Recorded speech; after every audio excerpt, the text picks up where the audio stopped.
going on, guys? Welcome to Creative Sampling Part 1, first part of my sampling series.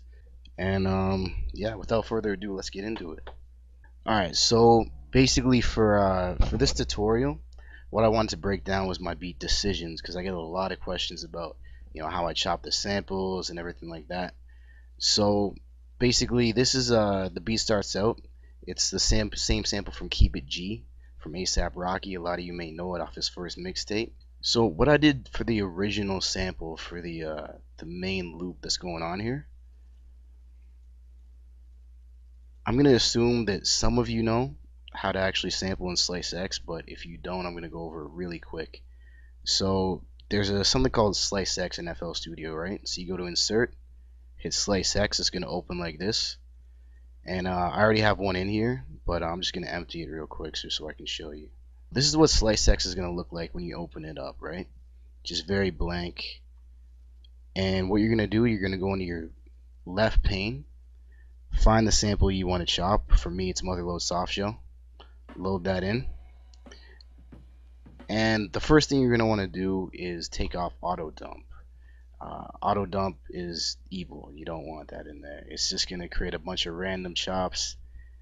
And it's never cool to have random chops because you want to chop what you want, of course, if I explain that correct. What you do, I know I'm moving pretty fast, I'm just assuming some of you guys know this. You're gonna go to find your first chop, hit the marker right here, and this is kind of like the first point on a grid as far as where your sample is going. So basically you're gonna pick a point where you want to chop. So when you find a dope part in the song, you're gonna scroll straight there, and like whatever. This is exactly what I did. I was just trying to find a dope spot.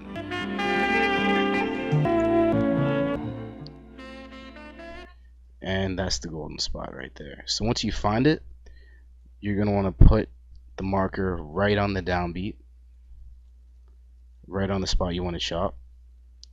And then, by the way, the how I'm playing this, I'm actually hitting the right button on the mouse. That's how I test this out, right?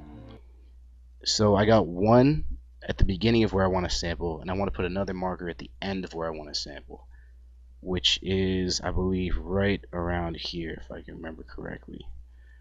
So, oh no, it's more like over here.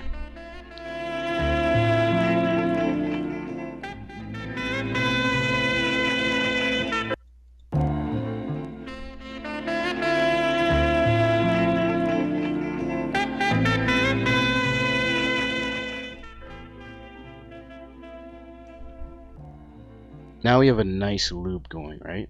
By the way, I'm using the scroll wheel to zoom in and out. Really cool, really convenient. So you're gonna do that once, twice, for however many slices you want. Just keep putting the markers down, etc., etc. Once you're actually ready to, you have your chops lined up, they're actually gonna show up in the piano roll, right? So as you can see here, I've already chopped this. It's already ready to go, and every single piece here is a different part of the song. Once you actually have your chops lined up and they're ready to go, they're going to show up in piano roll.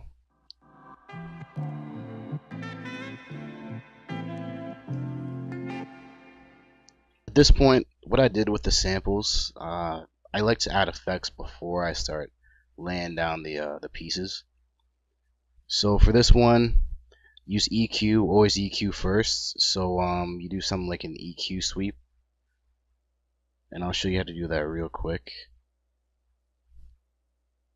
Open up parametric EQ2, and you're just gonna grab one of these and just play it. Start dragging any frequencies which are just really harsh, which you don't really like.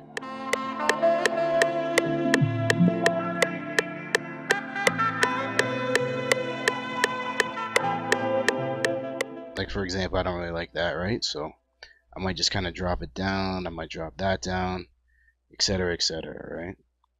So that's basically what I did with this. And as well, I cut out some of the highs. and I cut out some of the lows. Other than that, what I might add to sample sometimes, R bass is really cool for adding a little bit of low end boost. This is R bass from Waves plugins. So the Waves plugin bundles are gonna have R bass stereo, and just click to see basic setup. You kind of mess with the intensity, the gain, whatever, but I don't know if you can hear the difference, but it's a very subtle difference. Kind of boost the low end a little bit, which I like. Also added a send channel, so I like to use B reverb. Pretty dope reverb, very warm reverb actually. And go to Classic Hall. Just mess with the settings. You might pull up the wet level, the time, etc., etc. Get this by any means how you can get it. I'm not going to tell you how to get it one way or the other, but it's a dope plugin. And you're just going to send that to your send channel. If you don't know how to do that, basically just click on your whatever you want to send it to and pull that up, and it's going to send the signal to the send.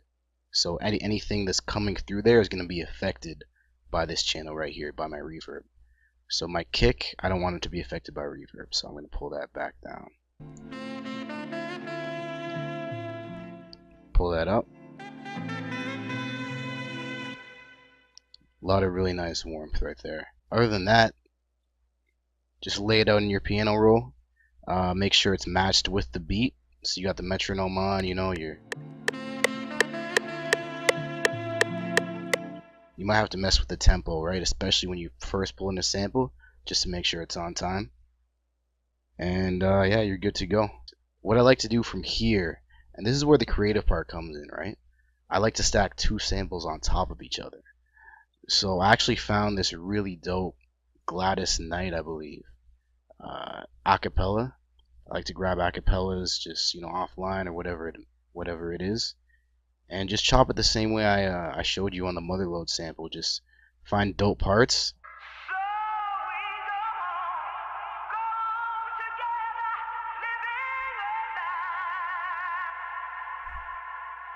Okay, so that's a 675. Okay. So how I did this, because when I started, it was literally just this on a loop and me adding a couple drums, whatever, right? Found this Gladys Knight sample, put it in, and when I actually got the Gladys Knight sample, it was gonna come like this, right?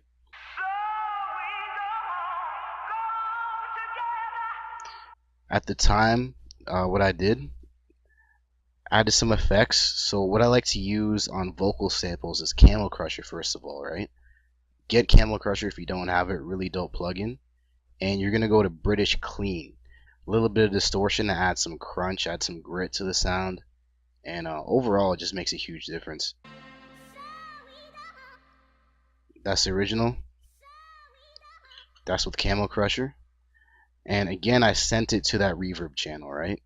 And this part was so dope, I actually wanted to add another reverb just to kind of add that really spacey feel, which I'm pretty much known for.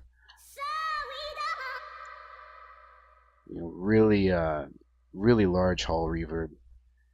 And delay again, fruity delay. Parametric EQ, cut out the highs, cut out some of the lows. And one good thing, a plugin which you probably don't use, is called Easy Mix. And if you actually go to Easy Mix, go down to vocals, you're gonna find something called Phone with Reverb, and it really gives it a very filtered sound. So if I'll play with and without.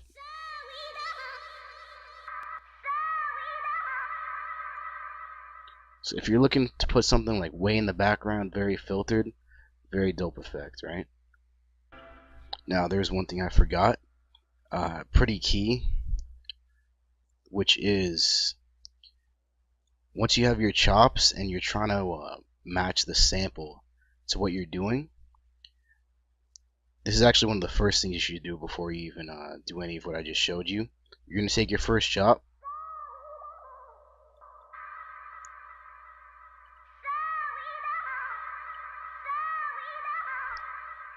and you're actually going to make sure that it's in the same key as the sample you're trying to layer it on, right? Very, very, very, very important, right? It's gonna start out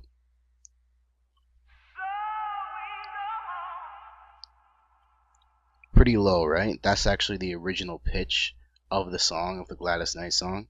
You're gonna want to pull this up by using the scroll wheel. So go over to this is the master pitch.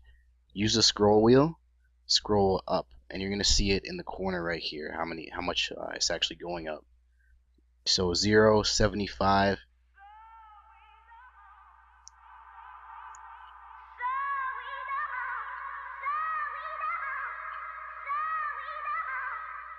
And I believe it was 675 that matched up with the same pitch as the sample.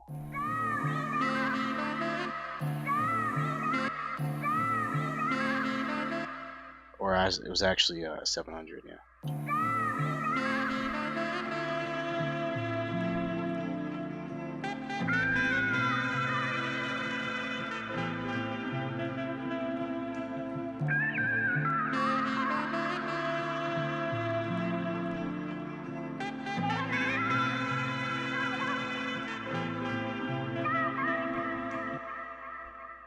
A lot of people thought these were the same sample. They're actually completely different samples. It just adds for a really dope effect. Like if your beat ever gets kind of boring, just find an acapella and just start chopping it up, adding some effects, adding some reverb, whatever it may be, and it really makes the beat more interesting for sure.